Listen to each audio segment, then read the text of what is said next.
4 things that exist sometimes in a relationship that can be crippling. It can be a challenge to couples.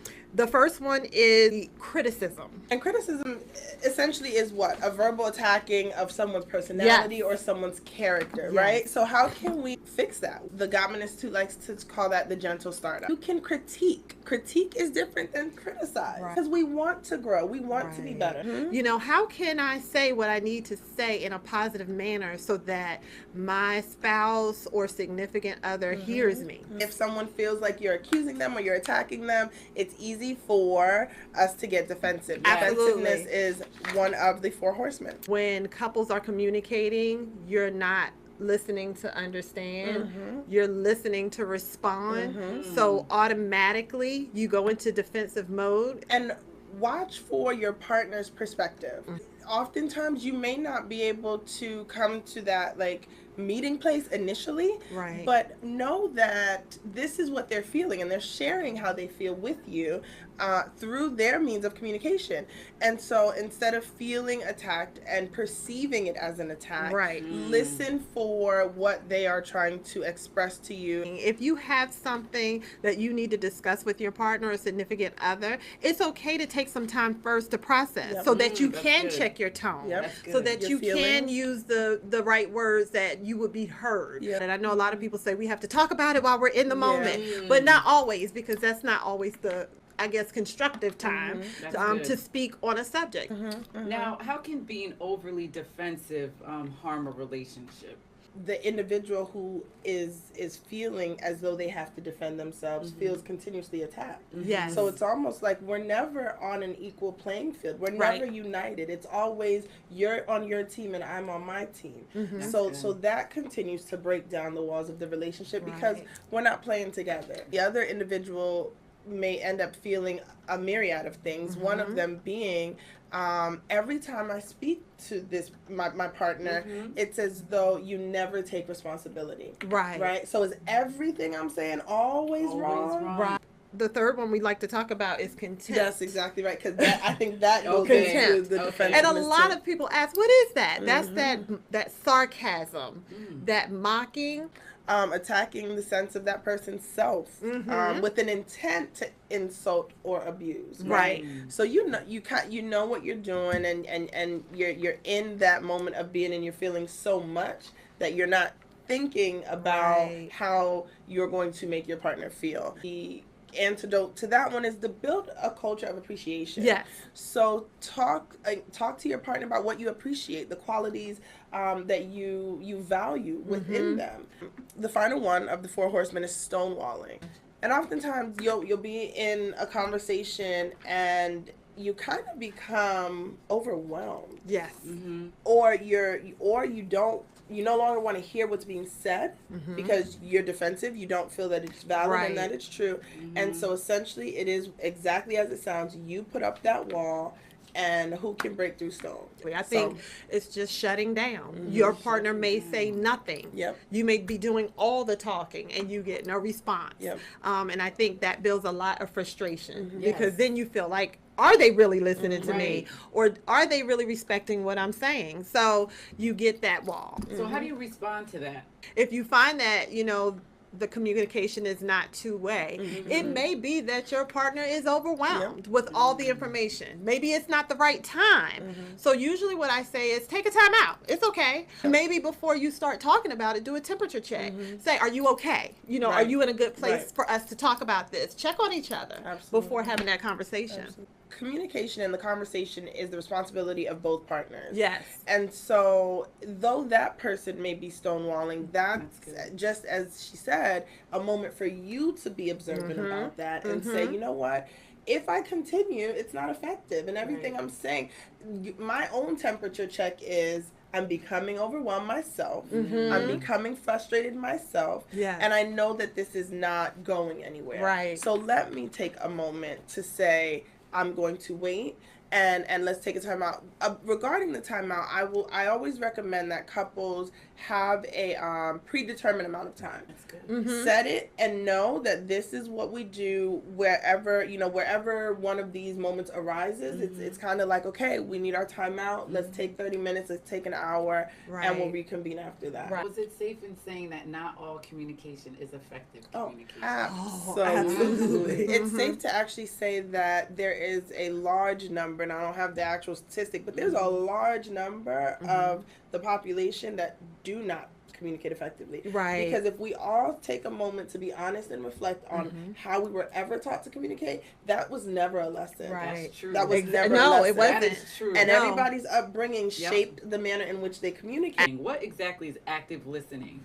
Just being intentional to slow down and to listen with an open heart and mind. So a lot of times with active listening, we might shake our heads, when our partner is speaking, to let them know that we're still connected and engaged. It might be the eye contact. It might actually be you verbally saying, yes, I hear you. Just to let your partner know that I'm engaged, I hear what you're saying, and I'm taking it in. Yep. Reflective listening. Let's talk about that. So I hear you want to talk about reflective listening.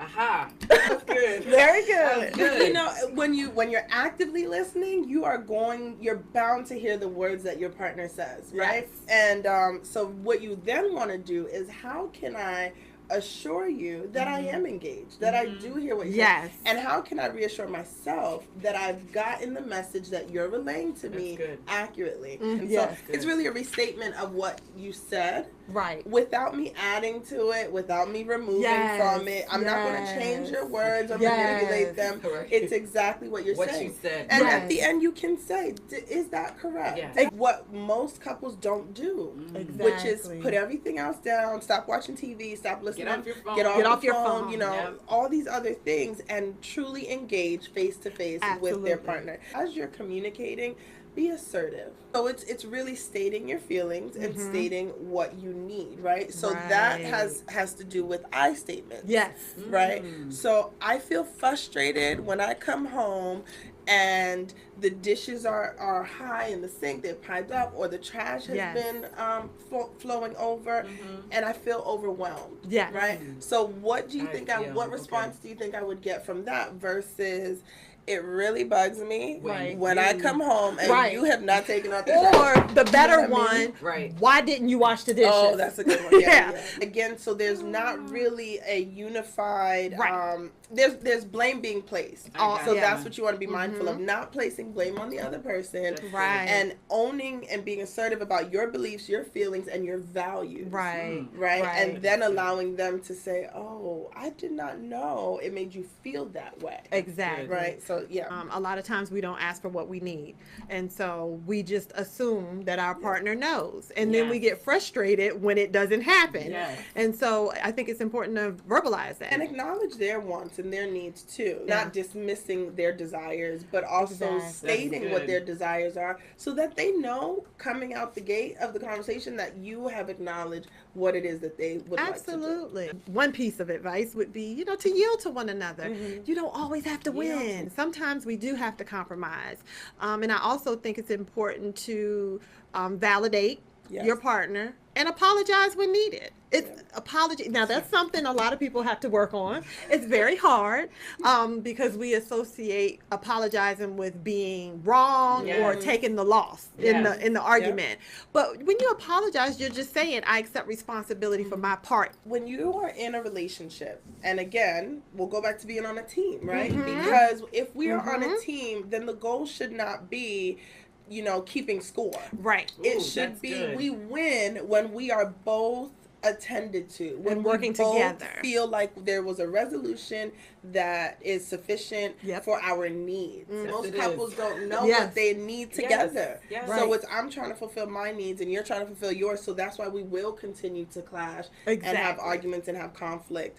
But if we can do that and use these skills to communicate our needs, our feelings, our values, then it removes a lot of the confrontational elements of it. I have a question. He says, do you think that men and women communicate differently? If yes, how so?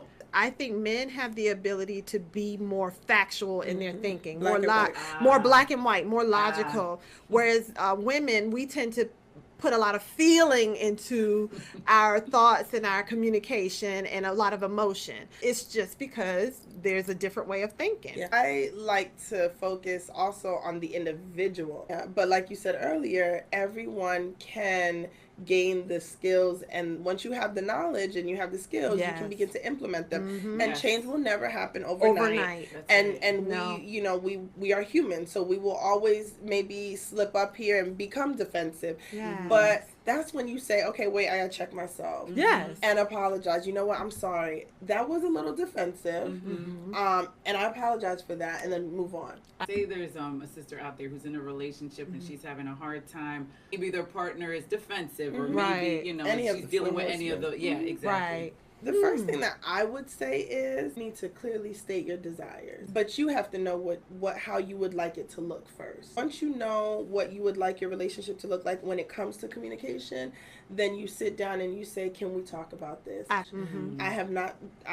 feel as though it's not been as effective as I would like it to be. And here are some of the things I want us to try to do. I want us to try to do. So it's not about, okay, so you don't listen to me, you put up a wall. It's this is, and open the conversation up and welcome his feedback too, or your partner's feedback too, because so this is what I've said and this is what I've noticed. Have you noticed anything? Let's talk about that. So our scripture for the week is Proverbs 12:18. There is one who speaks like the piercings of sword, but the tongue of the wise promotes health. Challenge of the week is we gave you a lot of tips, we gave you a lot of tools. You need to rewatch the video, the playback, do that. But choose one topic, one concern, or one problem that has kind of been lurking. Utilize the items we have provided to you today and have a discussion.